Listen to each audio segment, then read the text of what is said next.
नमस्कार, मेरा नाम है दशरथ प्रधान और आप देख रहे हैं छड़नागपुर लाइव। सुबह की 5 बजे की स्पेशल बुलेटिन में स्वागत है। तो चलिए जानते हैं झारखंड की 25 बड़ी खबरों को फटाफट। तो झारखंड की 25 बड़ी खबरों को जानने से पहले यदि आपने हमारा चैनल को अब तक सब्सक्राइब नहीं किया है तो तुरंत सब्सक्राइब कर दें, वीडियोस को लाइक जरूर करें और शेयर जरूर करें, इससे हमारा मनोबल बढ़ता है। आज है 14 फरवरी, दिन है बुधवार, हिंदी तिथि शुक्ल पक्ष, सूर्योदय का समय 6:41 सूर्यास्त का समय 5:56 बात करें दिन के इतिहास की तो देखिए 2005 में 14 फरवरी को ही दुनिया भर में वीडियो शेयरिंग वेबसाइट यूट्यूब को एक्टिवेट किया गया था, जिस पर आप अभी वीडियो देख रहे हैं। तो चलिए आपको कुछ यूट्यूब से जुड़े रोचक जानकारियां देते हैं। दरअसल यूट्यूब की शुरुआत वैलेंटाइंस डे यानी 14 फरवरी 2005 को 3 दोस्तों ने, चड हार्ली, जावेद करीम, स्टीव चेन ने मिलकर की थी। सऊदी अरब में अमेरिका से भी ज्यादा यूट्यूब देखा जाता है क्योंकि सऊदी अरब में ट्विटर, फेसबुक और टीवी पर प्रतिबंध है। इस समय टी सीरीज दुनिया का सबसे बड़ा यूट्यूब चैनल है। वहीं देखिए भारत में सबसे ज्यादा यूट्यूबर हैं। वहीं देखिए 1881 में 14 फरवरी के दिन ही भारत के पहले होम्योपैथिक मेडिकल कॉलेज की स्थापना कोलकाता में हुई थी। वहीं देखिए बॉलीवुड के इतिहास की बात करें तो 1933 में 14 फरवरी के दिन ही खूबसूरत अभिनेत्री मधुबाला का जन्म हुआ था। मधुबाला को बॉलीवुड के सबसे हसीन अभिनेत्रियों में शुमार किया जाता है। मधुबाला का जन्म 4 फरवरी 1933 में हुआ था। बचपन में उनका नाम मुमताज जहां दहलवी था। बचपन से ही उनके दिल में छेद था। साल 1954 में फिल्म चालाक की शूटिंग के दौरान मधुबाला को खून की उल्टियां होने लगी थी। डॉक्टरों ने उन्हें आराम की सलाह दी थी, लेकिन उन्होंने फिर भी काम जारी रखा। ये होता है मोटिवेशन। मधुबाला को उनकी बीमारियों ने इस कदर जकड़ लिया था कि 9 साल तक वो बिस्तर पर पड़ी रही। इसके बाद 23 फरवरी 1969 को महज 36 साल की उम्र में उन्होंने दुनिया को अलविदा कह दिया। तो चलिए राज्य की 25 बड़ी खबरों की ओर बढ़ते हैं। यात्रा को छोड़ राहुल गांधी छत्तीसगढ़ से लौटे दिल्ली। राजेश ठाकुर बोले झारखंड में जारी रहेगा भारत जोड़ो न्याय यात्रा। कांग्रेस नेता राहुल गांधी छत्तीसगढ़ से दिल्ली लौट गए। मंगलवार को भारत जोड़ो न्याय यात्रा अंबिकापुर में स्थगित कर उन्हें दिल्ली लौटना पड़ा। झारखंड कांग्रेस प्रदेश अध्यक्ष राजेश ठाकुर ने प्रेस वार्ता कर बताया कि भारत जोड़ो न्याय यात्रा झारखंड में जारी रहेगी। इसमें राहुल गांधी शामिल नहीं हो सकेंगे। वे आवश्यक कार्य से छत्तीसगढ़ से दिल्ली लौट गए हैं। कांग्रेस के झारखंड प्रभारी और प्रदेश के नेता न्याय यात्रा को आगे बढ़ाएंगे। बता दें कि 14 फरवरी को न्याय यात्रा गढ़वा के गुदरमना में प्रवेश करेगी। गढ़वा व पलामू के बाद बिहार में प्रवेश करेगी। बोकारो में सीआरपीएफ और नक्सलियों के बीच 2 घंटे तक चली फायरिंग। बोकारो के चूटा पंचायत से सटे गिधोनिया जंगल में सीआरपीएफ और नक्सलियों के बीच घंटों मुठभेड़ हुआ। मंगलवार की सुबह करीब 6 बजे झुमरा पहाड़ के तलहटी में चियाटांड और दंडरा के बीच सुरक्षा बलों की नक्सलियों से मुठभेड़ हो गई। जंगलों में दोनों ओर से 2 घंटे तक फायरिंग हुई। सूत्रों से मिली जानकारी के अनुसार पुलिस को सूचना मिली थी कि नक्सलियों का दस्ता चियाटांड के निकट जंगल इलाकों में भ्रमण कर रहा है। इसी सूचना पर सीआरपीएफ 154 बटालियन और कोबरा बटालियन 203 की टीम ने इलाके की घेराबंदी कर ली। मंगलवार सुबह इलाके में सुरक्षा बलों को देख नक्सली पहाड़ की ओर से फायरिंग करने लगे। जवाबी कार्रवाई करते हुए सुरक्षा बलों की टीम ने भी नक्सलियों पर गोली चलाई। फिर पुलिस के बढ़ते दबिश को देखते हुए नक्सली भाग गए। साहेबगंज में अपराधियों ने रेलवे क्वार्टर में घुसकर रेल कर्मी की गोली मारकर कर दी हत्या। झारखंड में अपराध के मामले बढ़ते ही जा रहे हैं। आए दिन चोरी, लूट, डकैती और हत्या जैसे खबरें आ रही हैं। ताजा मामला साहिबगंज जिले का है, जहां नगर थाना से महज 50 कदम दूर नॉर्थ कॉलोनी में एक रेल कर्मी की गोली मारकर हत्या कर दी गई। घटना सोमवार देर रात करीब 1:30 बजे की है। अपराधियों ने रेल कर्मी राजकुमार चंदन को उसके क्वार्टर में घुसकर गोली मारी। बताया जा रहा है कि गोली चंदन के सिर में लगी, जिसके कुछ देर बाद ही उसकी मौत हो गई। बता दें कि राजकुमार चंदन मूल रूप से बिहार के बांके जिला का रहने वाला था। साहिबगंज में वो रेलवे के 4th ग्रेड कर्मी के रूप में कार्यरत था। 27 लाख में सौदा हुआ था जेएसएससी सीजीएल का पेपर। जेएसएससी सीजीएल परीक्षा 2023 के प्रश्न पत्र लीक मामले में गिरफ्तार विधानसभा के अवर सचिव मोहम्मद सज्जाद इमाम उर्फ समीम और उनके 2 बेटे शहजाद और शहनवाज को सोमवार को रांची सिविल कोर्ट में पेशी के बाद 14 दिनों की न्यायिक हिरासत में जेल भेज दिया गया है। तीनों को रांची के नगड़ी थाना क्षेत्र से रविवार को गिरफ्तार किया गया था। पुलिस के अनुसार प्रारंभिक पूछताछ में अवर सचिव ने प्रश्न पत्र लीक मामले में संलिप्तता से इनकार किया था, लेकिन जब पुलिस ने सबूत पेश किया तो उन्होंने कई जानकारी पुलिस को दी। आरोपियों ने पुलिस को बताया कि जेएसएससी में बहाली के लिए प्रत्येक अभ्यर्थी से 27 लाख रुपए में सौदा तय हुआ था, लेकिन किसी से इन लोगों ने पेशेगी की रकम नहीं ली थी। बदले में 4-5 अभ्यर्थियों का admit card, blank cheque, school college का ओरिजिनल अंक पत्र और मोबाइल फोन इन लोगों ने अपने पास रखा था। पूरे एटीएम मशीन को ही काट कर ले गए चोर, नहीं था कोई सुरक्षा व्यवस्था। हजारीबाग में बेखौफ अपराधियों ने हाईवे के बगल में स्थित एक एटीएम की चोरी कर ली। घटना जिले के पदमा प्रखंड की है, जहां बैंक ऑफ इंडिया के एटीएम को चोर काट कर ले गए। जानकारी के मुताबिक एटीएम में 20,92,700 रुपया थे। चोरों ने रविवार की रात करीब 12:15 बजे घटना को अंजाम दिया है। सुबह जब लोगों ने एटीएम का शटर टूटा हुआ देखा तो उन्हें शक हुआ। सामने जाकर देखा तो अंदर से एटीएम ही गायब था, जिसके बाद लोगों ने इसकी सूचना स्थानीय पुलिस और बैंक के अधिकारी को दी। झारखंड के पूर्व सीएम हेमंत सोरेन के करीबी के यहां जीएसटी का पड़ा छापा, जाने क्या है पूरा मामला। धनबाद में जेएमएम नेता अमितेश सहाय के गोविंदपुर स्थित स्टील प्लांट में जीएसटी की टीम ने छापेमारी की। छापेमारी के दौरान किसी को प्लांट के अंदर जाने की इजाजत नहीं दी गई। बता दें कि इनके प्लांट में रॉड बनाने का काम किया जाता है। जानकारी के मुताबिक मामला टैक्स चोरी से जुड़ा हुआ है। मामला पूर्व मुख्यमंत्री हेमंत सोरेन से भी जुड़ा हुआ है। बता दें कि जेएमएम नेता अमितेश सहाय हेमंत सोरेन के करीबी माने जाते हैं। झारखंड के पूर्व सीएम हेमंत सोरेन को पीएमएलए कोर्ट ने 3 दिन की ईडी रिमांड पर भेजा।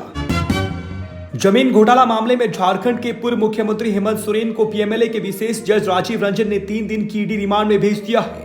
प्रवर्तन निदेशालय के वकील ने कोर्ट से हेमंत सोरेन की 4 दिन की रिमांड की मांग की थी। हेमंत सोरेन के वकील ने उनको और ईडी रिमांड देने का कोर्ट में विरोध किया। कहा कि हेमंत सोरेन से जितनी पूछताछ होनी थी 10 दिन में हो चुकी है, उनसे और पूछताछ की जरूरत नहीं है। लेकिन विशेष जज ने झारखंड के पूर्व सीएम को 3 दिन की ईडी रिमांड में भेजने का आदेश सुना दिया। कैबिनेट में लिया गया अहम फैसला, रांची स्मार्ट सिटी में 11 मंत्रियों के आवास पर खर्च होंगे 114.47 करोड़ रुपए। झारखंड की राजधानी रांची में बन रहे स्मार्ट सिटी में 11 कैबिनेट मंत्रियों के लिए आवास बनाए जाएंगे। इस पर 114.47 करोड़ रुपए खर्च होंगे। मुख्यमंत्री चंपाई सोरेन की अध्यक्षता में सोमवार को हुई कैबिनेट की बैठक में इस प्रस्ताव को मंजूरी दे दी गई। कैबिनेट सचिव वंदना दादले ने यह जानकारी दी है। कैबिनेट मंत्रियों के आवास के निर्माण पर आने वाले अनुमानित खर्च 69.90 करोड़ रुपया था। अब यह खर्च बढ़कर 114 करोड़ 47,21,100 रुपया हो गया है। उन्होंने बताया कि आवास में कुछ सुविधाएं जोड़ी गई हैं, जिसकी वजह से खर्च बढ़ गया है। आवास में मॉड्यूलर किचन और लिफ्ट आदि की सुविधा बढ़ाई गई है। सखी मंडल के महासम्मेलन में बोले चंपाई सोरेन, समाज और राज्य के विकास में पुरुषों से ज्यादा योगदान महिलाओं का। झारखंड के मुख्यमंत्री चंपाई सोरेन ने कहा कि प्रदेश की महिलाएं हर क्षेत्र में आगे बढ़ रही हैं। घर संभालने से लेकर खेत खलियान तक में योगदान दे रही हैं। घर से लेकर समाज तक में पुरुषों से ज्यादा योगदान दे रही हैं। इसलिए हमारी सरकार ने सखी मंडल को सशक्त करने का फैसला किया है। मुख्यमंत्री चंपाई सोरेन ने राजधानी रांची के ऐतिहासिक मोरहाबादी मैदान में सखी मंडल की महिलाओं को राज्य स्तरीय एक्सपोजर एवं क्षमता संवर्धन शिविर सह महिला सम्मेलन को संबोधित करते हुए सोमवार को ये बातें कही। जमशेदपुर में बाइक चोर गिरोह का पर्दाफाश, 19 वाहन बरामद। जमशेदपुर के साक्षी पुलिस ने शहर से चोरी 9 दोपहिया के साथ 5 युवक को गिरफ्तार किया है। गिरफ्तार युवकों में गोलमुरी देवन बगान निवासी विशाल दास, टेलको महानंद बस्ती निवासी रोनित देव उर्फ पोलियो, ब्रह्माइंस कैरेज कॉलोनी निवासी राजन दास, परमाइंस ट्यूब गेट हरिजन बस्ती निवासी राजीव भगत और कासिडी रोड नंबर 1 बगान नंबर 3 निवासी शंभू पासवान शामिल है। गिरफ्तार युवकों की निशानदेही पर कुल 12 बाइक और 7 स्कूटी बरामद किए गए हैं। जमशेदपुर सिटी एसपी मुकेश लुनियात ने रविवार को साक्षी थाना में 4 गिरोह की जानकारी देते हुए बताया कि सरगना ब्रह्माइंस ट्यूब गेट हरिजन बस्ती निवासी राजीव भगत उर्फ आडू है। वह मास्टर चाबी के जरिए महज 30 सेकंड में ही बाइक व स्कूटी का लॉक खोलकर उसे गायब कर देता था। चोरी करने के बाद विशाल दास और राजन दास के घर में दोपहिया खड़ी करते थे।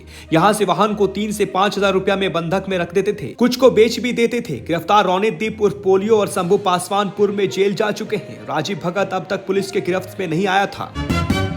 ईडी के समक्ष धीरज साहू का कबूलनामा, कहा गुड़गांव का फ्लैट मेरा है।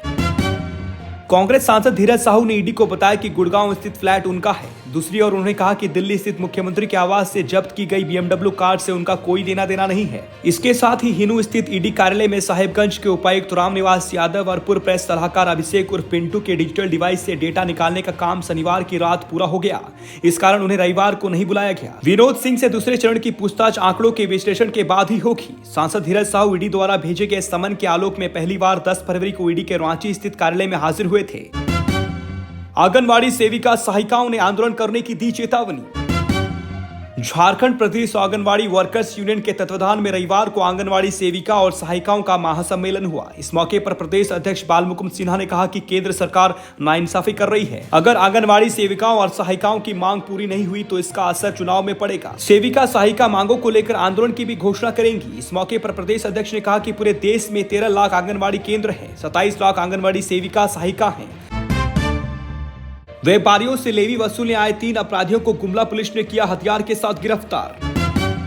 झारखंड के गुमला जिले के पालकोट थाना क्षेत्र के बांदोडी गांव के जंगल से 3 अपराधियों को अवैध हथियार के साथ पालकोट पुलिस ने गिरफ्तार कर जेल भेज दिया है। जेल जाने वालों में जमगई करमटोली निवासी वीरेंद्र खड़िया, सिपरिंग लुर्दटोली निवासी संदीप कुजूर व पालकोट केबा बांदोडी निवासी बुधवेश्वर नागिसिया शामिल है। इस मामले में बंशिया एसडीपीओ नाजिर अख्तर ने प्रेस कॉन्फ्रेंस कर जानकारी दी है। रांची के बिरसा कृषि विश्वविद्यालय में 2 मार्च से लगेगा राज्य स्तरीय एग्रोटेक किसान मेला। झारखंड के रांची जिले के कांके स्थित बिरसा कृषि विश्वविद्यालय में 2 मार्च से राज्य स्तरीय किसान मेला का आयोजन किया जाएगा। 3 दिवसीय मेला का समापन 4 मार्च को होगा। कृषक समुदाय को कृषि, पशुपालन, वाणिज्य, जैव प्रौद्योगिकी, खाद्य प्रसंस्करण, मत्स्य पालन, डेयरी प्रौद्योगिकी, कृषि यंत्रीकरण आदि की नवीनतम तकनीकों से अवगत कराने का उद्देश्य से बिरसा कृषि विश्वविद्यालय द्वारा राज्य स्तरीय एग्रोटेक किसान मेला का आयोजन विश्वविद्यालय के कांके स्थित मुख्य प्रांगण में किया जाएगा। छात्र छात्रा द्वारा 2 एवं 3 मार्च की शाम सांस्कृतिक कार्यक्रम प्रस्तुत किया जाएगा। किसान मेले में महिला कृषक संगोष्ठी भी होगी। झारखंड कैबिनेट का 16 फरवरी को होगा विस्तार। बसंत के साथ झामुमो कांग्रेस से होंगे कई नए चेहरे।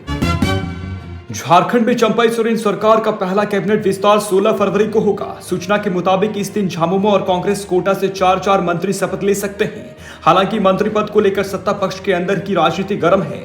झामुमो कांग्रेस में मंत्री पद के कई दावेदार हैं। चंपाई सोरेन सरकार में पूर्व मुख्यमंत्री हेमंत सोरेन के छोटे भाई बसंत सोरेन को शामिल होना लगभग तय है। शिबू सोरेन परिवार से किसी एक को ही कैबिनेट में जगह मिल पाएगी। ऐसे में राजनीतिक गलियारों में चर्चा है कि जमा विधायक व स्वर्गीय दुर्गा सोरेन की पत्नी सीता सोरेन का कैबिनेट में शामिल होने को लेकर संशय की स्थिति है। हालांकि श्रीमती सोरेन ने विधानसभा में पत्रकारों से बात करते हुए कहा कि उनको बाबा का आशीर्वाद मिल गया है। झारखंड की 25 बड़ी खबरों की बुलेटिन में बने रहने के लिए धन्यवाद। चैनल को सब्सक्राइब कीजिएगा, वीडियोस को लाइक कीजिएगा और अपनों के बीच शेयर जरूर कीजिएगा। धन्यवाद। जोहार।